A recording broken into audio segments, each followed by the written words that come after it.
ഒരു കാലം വസന്തം എന്റെ തൊടിയിലായിരുന്നു. പിന്നെ ഞാൻ അറിഞ്ഞത് നിന്റെ നിഴലിന് പൂക്കളുടെ വെയിൽ പൊള്ളുമെന്ന്. അതുകൊണ്ട് വേരുകൾ ഞാൻ തന്നെ അരിഞ്ഞു, മണ്ണിനോട് മാപ്പ് പറയാതെ. പുസ്തകങ്ങളുടെ താളുകൾ മുറിയിൽ ഉറങ്ങി. അക്ഷരങ്ങൾ പതുക്കെ ചിറകൊടിച്ചു പറന്നു. വാതിൽ തുറന്നപ്പോൾ ആരും കണ്ടില്ല. ഒഴിഞ്ഞ കൂട്ടിൽ ഒരു പേര് മാത്രം തൂവൽ പോലെ തൂങ്ങിക്കിടന്നത്. നിന്റെ വീണയിൽ കമ്പി മുറുകുമ്പോഴൊക്കെ ഞാൻ എൻ്റെ ശ്രുതി അഴിച്ചു വെച്ചു. രാഗം തെറ്റാതിരിക്കാൻ മൗനത്തെ തമ്പുരുവാക്കി. സദസ്സ് നിനക്ക് കൈയടിച്ചു. ശരിയാണ്, താളം പിഴച്ചില്ലല്ലോ. ജലാശയത്തിൽ നിലാവ് മാത്രം കാണട്ടെ എന്ന് നീ മോഹിച്ച രാവുകളിൽ ഞാൻ ഓളങ്ങളെ പഠിപ്പിച്ചു നിശ്ചലമാകാൻ. ഇപ്പൊ കുളിർ മുഴുവൻ നിന്റെ മുഖത്താണ്.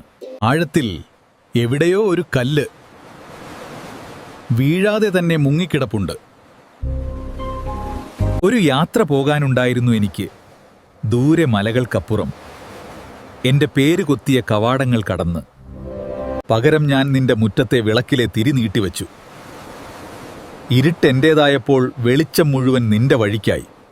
ആരും കവർന്നില്ല, ആരും ആജ്ഞാപിച്ചില്ല. കാറ്റ് ഏത് ദിശയിലേക്കാണോ നിന്റെ കേശം പറത്തിയത്, ഞാൻ എന്റെ പായ ആ വഴിക്ക് തിരിച്ചുവെച്ചു. അത്രമാത്രം. ഇന്ന് ചുമരിലെ ഛായാപടങ്ങൾ നിന്റെ മാത്രം കഥ പറയുന്നു. അവയ്ക്ക് കീഴിൽ ചവിട്ടിയരയ്ക്കപ്പെട്ട നിഴലിന്റെ ഗന്ധം ആർക്കും കേൾക്കാനാവില്ല. ഒരിക്കൽ നീ തനിയെ കണ്ണാടി നോക്കുമ്പോൾ ഫ്രെയിമിന്റെ ഒരറ്റത്ത് മങ്ങിയ വിരലടയാളം കാണുമോ? അത് ചോദിക്കുന്നുണ്ടാവും, ഈ സ്വർണ്ണമൊരുക്കാൻ ഏത് ലോഹമാണ് ഉലയിൽ വെന്തതെന്ന്.